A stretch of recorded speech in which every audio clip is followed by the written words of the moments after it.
Hello and welcome to Everybody Pulls the Tarp. I'm your host, Andrew Moses. My guest today, singer and songwriter Marie Miller. Welcome to the show, Marie. It is great to be here. Thanks for having me. Marie, I'm so glad we're getting to do this. I know we've talked about this a little while here. Welcome to Everybody Pulls the Tarp. I've got so many questions for you. I want to talk about so much about your exciting career in the music industry and some of the risks you've taken and some of the really, really cool things that you're doing. I want to go back to 2018 though. That's where I want to start. You took the bold step, Marie, in the industry of leaving a record label that you had been with for 10 years, for the previous 10 years, and you began your life as an independent recording artist and songwriter. Talk about that decision and the impact that that's had on your career and what thought process went into that. Yeah, well, I had been with the same label for 10 years, and I had been making music that was similar to what I had been making 10 years before. And I kind of grew up performing. And so the music was younger and also poppier than what I wanted it to sound like, and also lyrically a little less serious. So I was growing up and ready to sing songs that are a little more serious. And also I grew up playing bluegrass music and wanted to return to a folkier sound. And I was with a country pop label that, we had so many discussions and finally kind of shook hands and just knew it was time for me to go off on my own. What has been incredible is that I partnered with a company that works with artists and investors. And so I ended up actually being able to raise a lot of investment for my first album that came out as an independent, which was March 2020. So more about that, but just along the way as an independent artist, what I'm learning in this new age of digital music and is that there's a lot of resources out there besides a record label.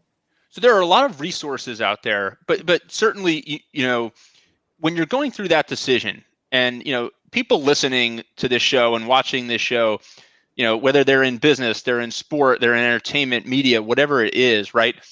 People are always faced with tough decisions to leave the status quo, to chart a new course. I'm wondering, was there a moment when you were making that decision when you said, I'm nervous. This is unknown. I don't know necessarily about all these resources that are out there and ways I can raise investment capital to fund my efforts as an independent artist. Talk about, how you navigated some of those unknowns as you were making that decision. Right. Well, I think the album was called Little Dreams, and it's about actually stepping out into the unknown. Kind of the theme throughout the whole album is bravery when you don't feel brave. As artists, we're very emotional. As millennials, we're pretty emotional too. And we like to talk about our feelings, and we're not afraid of them, which is great. But sometimes you don't feel brave. Sometimes you don't feel like you can do something. But I knew that I could. And I knew that through talking to other people, through the partnerships that I was already forming, through friendships people that had given me great advice on how to do this, is that I could. And so that was the process for me, was pushing through on the days that I thought it's going to be way more comfortable if I just stay. I think when you start thinking about what's more comfortable, you're not thinking about what you need to do. Were there a lot of times when you felt like, hey, you had that thought where this could just be really comfortable, I should just stay the course? Yeah, all the time, because an artist is, you're self-promoter. You're the person that always has to be believing in yourself and telling how you kind of were telling the world all the time, like, listen to me, which is kind of weird when you think about it. And so, I had a lot of different thoughts. I thought, should I stay with the label and just have that comfortable? Or should I do something totally different? Like stop doing music or do music as a teacher? Or I had a lot of different thoughts. But I think my soul is built to perform. And so there was nothing to be done but to continue doing this. So your soul is built to perform, as you say. Mm-hmm. So I'm always curious, when was the first time you picked up an instrument and realized, hey, I might be pretty good at this? I started performing and playing very, very young. I was probably 5 or 6 with piano, but I also was acting too. So I kind of had a love of performing even before a love of music, or they kind of walked together. I just love the interaction between the audience and the performer is just, to me, is one of the best things in the world. So this show, as you and I have talked about, Marie, is called Everybody Pulls the Tarp. It's based upon a philosophy that I have, that great teams, great organizations are powered by individuals who contribute in unexpected ways. And one of the things that I've learned about you, Marie, through our prior conversations is the fact that when you made that shift to being an independent artist, the word is independent, but you're not necessarily alone. You, in a very entrepreneurial way, assembled a team of people around you, a network that you just described a little bit a few minutes ago. Talk about that team that you assembled, all the pieces that maybe the average listener or someone watching this show might not be aware of. They see Marie Miller perform, they see the music video, but what's going on behind the scenes? What's that team look like behind you, Marie? Right. So for the Little Dreams project alone, for the album that came out March 2020, I had a manager who managed kind of everybody else and myself. And we had a PR team, an amazing PR company called Missing Piece Group. And then I also have a distributing company called Tone Tree, which gets your music playlisted on Spotify and Apple Music. Make sure that it's on all the digital platforms and also promoted to those platforms. Let's see. Most artists have booking agents. I do not. And at this point where there's no performances, I'm good to go without a booking agent. It's really funny when I think about how that was. I've got old notebooks saying 2020 goals, get a booking agent, which means get someone to help you book venues so you can perform live for a lot of people. We're good on that for now. And so that's, and then, the music video was a director that I love so much that gave me an incredible deal. I worked with him in the label. And then, you're hiring a makeup artist and for photo shoots. And there's a lot of people that are there for some of it, but throughout the whole sort of 9 months of creating, and then of course my producer, David Wimbish, who produced the album with me. So it's kind of, I'm thinking about them like, wow, like this is actually like a kind of a bigger team. And it takes a village to make an album. So much of this tarp pulling, mantra that I talk about, right, is also about doing small things and things that, you might not expect to make a big impact, but make a big impact. Were there things that when you went out on your own, were there things that you said, there's a lot more attention to detail that I have to or there's a lot more things I have to pay attention to. There's small things that I need to do that maybe I wasn't aware of or wasn't doing before that now make a big difference in not only the creative process, but everything as it pertains to what you're doing.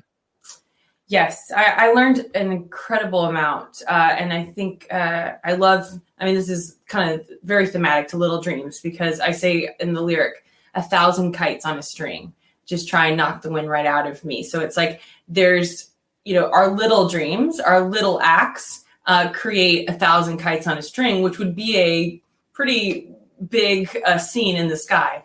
But it's a combination of little dreams or little pushes or little moments of creativity. And so I learned everything from, I had no idea how CDs were made because people still listen to CDs. And so we're about to go on tour. And my manager's like, so who do you use to make? I'm like, that's a thing. But my record label did all this stuff. So I had to compare prices and be in conversation. It's really good. I got signed, at 16. And so I didn't really have a ton of interest in all the small business details, but creatively too, really connecting in a real way with when listeners listen to me and they reach out, which is to me the greatest honor in the whole entire world. If someone says your song helped me in this way somehow, my response to them over social media, which I always did before, which I think is really, really important, that you are as responsive as possible, because that can mean so much to someone. And you should, that would be like, I talk about what's a little thing you can do. I think that's huge. But also it's songs that I wrote with my whole heart. And so we're really having a conversation about my heart, which is weird because I don't know them. And so that's been really neat with this new record. how do you, I know, like I always say that, like, I'm my biggest competitor, right? So I hold myself to the highest standard, and that Mhm. is what sets the tone for my work ethic and how I set goals and how I achieve goals. I want to satisfy others, right? Of course, like, uh, you know, all the listeners and viewers of this show and this podcast, um, I think about them every day, and I say I'm going to challenge myself to create content that that everyone can learn from. That I can learn from, every listener, every viewer can learn from. How do you go about setting goals and challenging yourself to grow professionally and musically? Even amidst all the success that you've had. Mm. That's a really great question. And I'll be super honest with you. I'm a little bit at a standstill right now, but I will tell you what I did in the past. So with lockdowns, I knew that I wanted to still create music and content, but maybe even perform live safely. And so I wrote out an email to all my listeners, and then also I put a social media blast, and I said, my band and I want to perform in your backyard.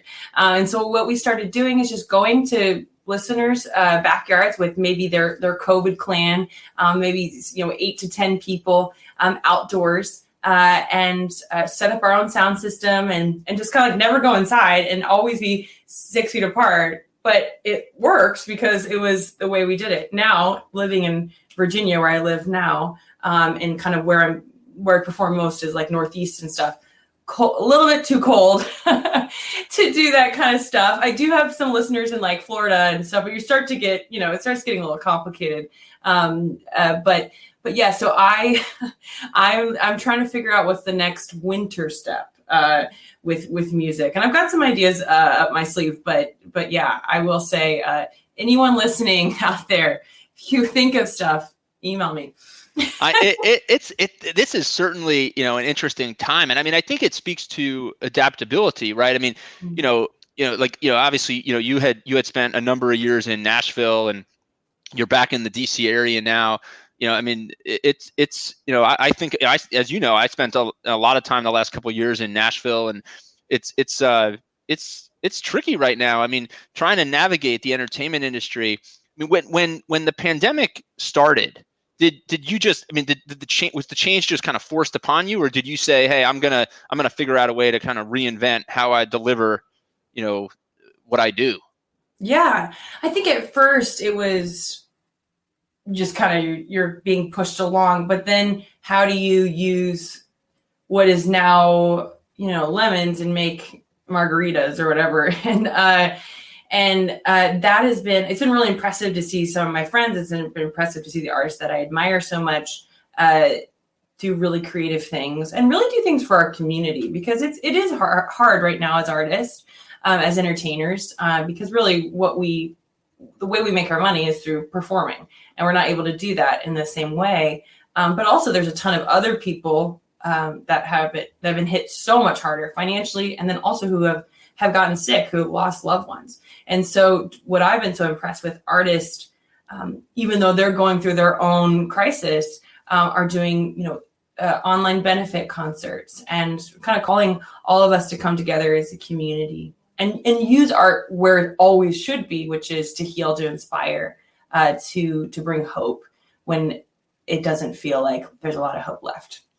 It's so inspiring, Marie. And, it's just, we've been talking a lot about, some of the challenges and some of the adversity, but you have had some amazing success. And I want to talk about that. I mean, Imaginary Friend, 300,000 streams in the first 2 months, on Apple alone, an amazing success story. I've talked to, you about this. I've talked to other songwriters in the past. And I was, one songwriter told me once, he said to me, Andrew, everybody always asks me, when was my big break? And I said, what do you tell him? He said, well, what I tell him is I worked really hard for 10 years. And then one day I had a number one hit. So talk a bit about a bit about Imaginary Friend and some of those other, mega success stories in terms of, downloads and streaming, because that's incredible. But again, people hear the success, they don't always see the work and the tedious effort that goes in behind the scenes. Yeah. Well, thank you so much. It has been amazing because if you think about it, like really the only way people are going to, or new people are going to hear your music right now with lockdowns is through streaming. And like, thank goodness for streaming. And I think right now, Imaginary Friends at almost 1 million on Apple Music, which is great. And this is, again, my first independent. It's a song. It's really funny. It's a song that I almost was afraid to release because it's about being in love with someone you don't know. And it's almost like halfway stalkerish. But apparently there's a lot of weird people out there. I'm like, this is great. So Apple put it on their top folk album. Another thing that just recently happened is MTV picked up a new song called Brighter Days, and it was on 2 of their 16 and Pregnant reality TV show episodes. And yeah, I mean, this is incredible for not being able to take meetings right now in the same way, and not being able to perform your music, to have people still promoting it and listening to it has been amazing. How do you stay driven? Like when you have that mega success, right? It's easy to say, okay, like success is just going to continue, but how do you stay focused on creating that next success, or taking those million streaming downloads to 5 million streaming downloads? How do you stay focused? Because I know so many people when they grind and they grind and they grind, and then they have success, and it's hard to dig down again and muster up that gumption, that energy to keep going, because you've achieved a major milestone. Yeah, well, thank you. And it's interesting because for me with the label, there were sexier successes, I would say, than like even what Little Dreams has done. 6'2" was on Dancing with the Stars, which is a song that I wrote a long time ago, and I got to perform for Pope Francis and for the Backstreet Boys. And like, sounds a lot more like whoo, but really. So then you go and you're like, I'm leaving kind of maybe some of those bigger chances to do what I feel super called to do, and to be part of, where I have to pay for everything. And, but I want to make the music. And so I'm kind of seeing success in a different way. I'm seeing it as quality music for a avid listener. And that doesn't need to be 10 million people. That needs to be a few thousand people that are committed. And so the way that I'm going about this is I'm trying to build a success using the great things that have happened in the past that seem a little bit more like, whoa, cool.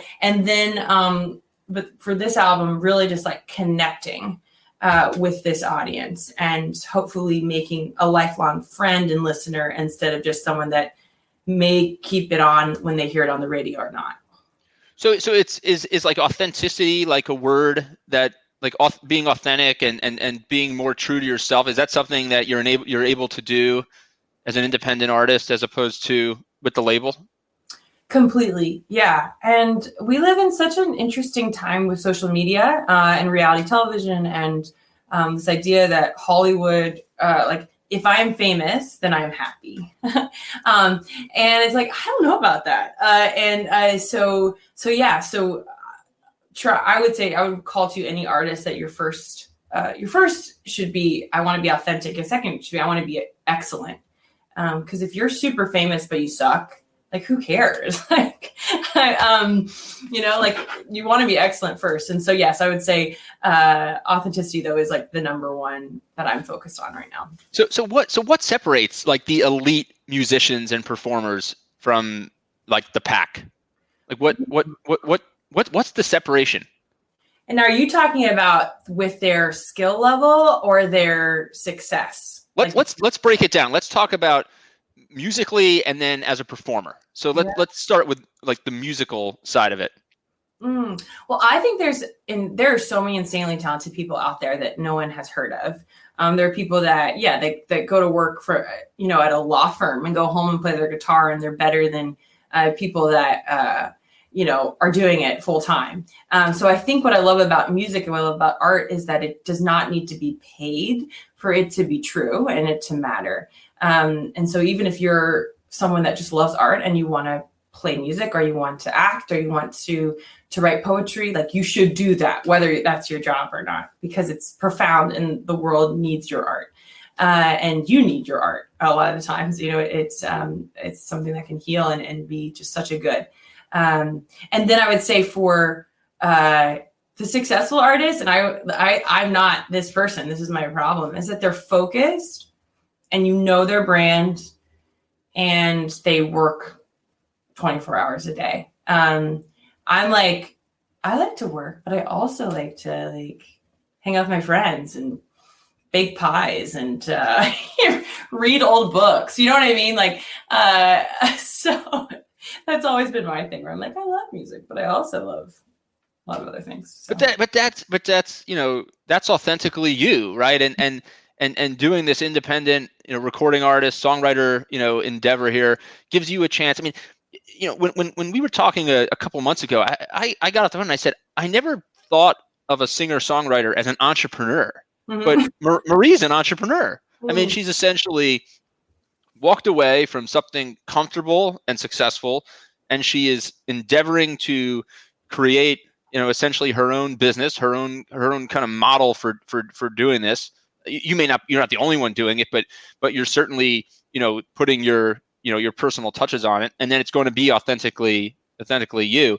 It's a fabulous story, and I feel like a story that you're just starting to write. Thank you so much. Yeah, there's so much empowerment in that first step, even though it's hard. I have a song called Brave New Step, which is kind of about this. Is like the newness sometimes takes more bravery, because when you're kind of on the same track that you've been on, but you got to pivot because it's reached the end of wherever you are. It takes bravery to do that, and so. Luckily, I just have such a great support team through family, friends, other musicians that are doing this and also supporting me doing it. But I never felt so I was like, because when you're on a label, you just feel like this, you just, I don't know, it has this almost like puppet kind of feeling, even though they don't mean to do it. And they're always asking, what do you want? But there's just this whole team constantly telling you, we think you should be this way. And so you're constantly fighting that. And sometimes you give in. And all of a sudden I was like, artwork. Oh yeah, I need to hire an artist for artwork for the album. And I get to pick whoever I want and I have to pay for it, but it will be whoever I want. And that's a very empowering feeling. That is empowering and liberating. I want to go back a little bit to something you were just talking about, reading the books and baking the pies and having some fun, spending time with your friends. This show, this show is about work ethic, right? And determination and being a phenomenal team player and a great leader and just relentlessly, focused on goals. But what I always tell people is work ethic does not mean you're a workaholic, right? I talked to I talked to the former New York Yankees strength conditioning and performance coach. He was on the show a few weeks ago, and he talked about working smart is way more important than working hard. So I'm wondering, there's I always read stories that Billy Joel did his best music or wrote his did his best work when he would wake up. There'd be a piano right near his bedroom, and he would just wake up and start writing. That's why his last album was called his final album was called River of Dreams. Mm-hmm. He would get his best ideas while he was dreaming.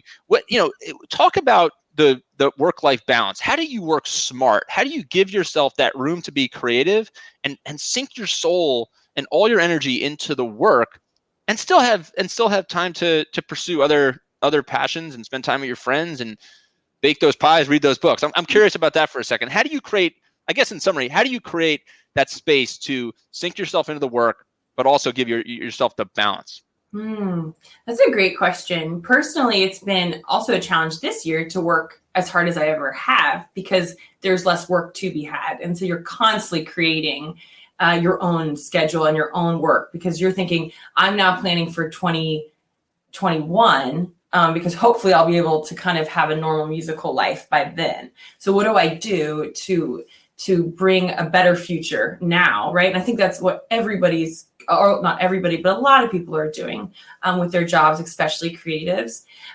So I would say that in this particular climate,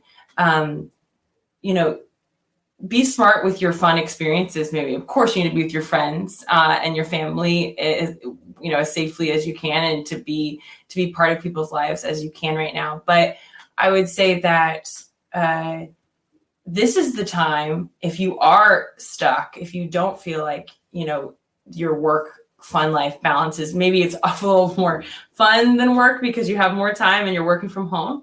How do you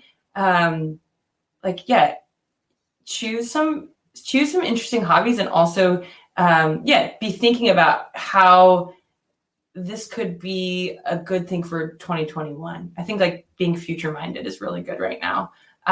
When I was on the road prior to COVID, I have to answer two questions all the time now because it's just a totally different world for me. No, please. It was very, what I did is when I was on the road, that's all we did was just road stuff. And I would be thinking about songwriting. I would be, I basically would maybe go on a run like every morning, and then everything was about music. But then when I got home, everything was about family and the old books and the pies. And so for me, the balance was road is music, home life is home life.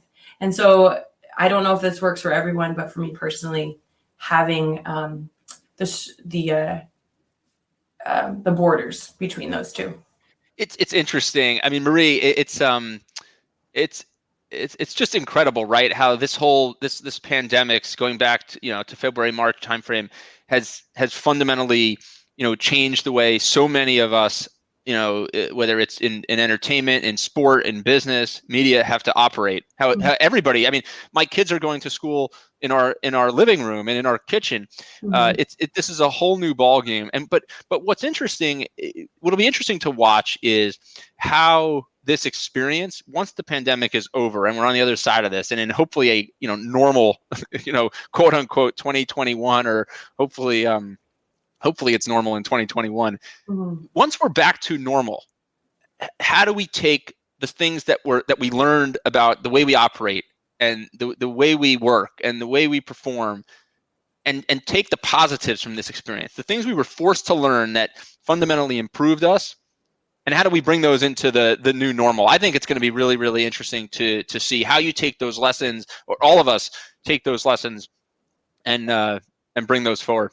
That's a great point. And I do, there are some things that the pandemic is going to destroy, right? That's just the way it's been. It's been really, business has been hit so hard, but we can ask ourselves as entrepreneurs, so how, how am I going to take the lemons and make margaritas out of this? How am I going to do it? And I honestly, some days I'm ready to go, and I'm like, yes, okay, we're going to figure out the next, another curveball. All right, we got this. And other days I'm like, I kind of just never want to get out of bed. So it's pushing through those I never want to get out of bed days. And that's how we grow. That's how we become stronger. And so, you're exactly right. I just kind of want to collect all this new virtue of strength and perseverance, and then the new skills along the way. I think things like Zoom shows and backyard shows, all that stuff that we've been learning, connections with fans, doing interesting merch ideas, that should be there for the rest of our touring days, I think. I sure hope it will, Marie. It's been so great having you here, and Everybody Pulls the Tarp. To all my viewers, to all my listeners, pick up your phone, check out Little Dreams in the Apple Store. Where else can people find it, Marie? Spotify, YouTube, or on my website, mariemillermusic.com. Yeah. I can tell you guys, it is phenomenal. I love the work that Marie is doing. I love Marie's story. Marie, it's been so much fun diving into this with you the last 30 minutes or so. Thank you for joining Everybody Pulls the Tarp. Thank you for having me.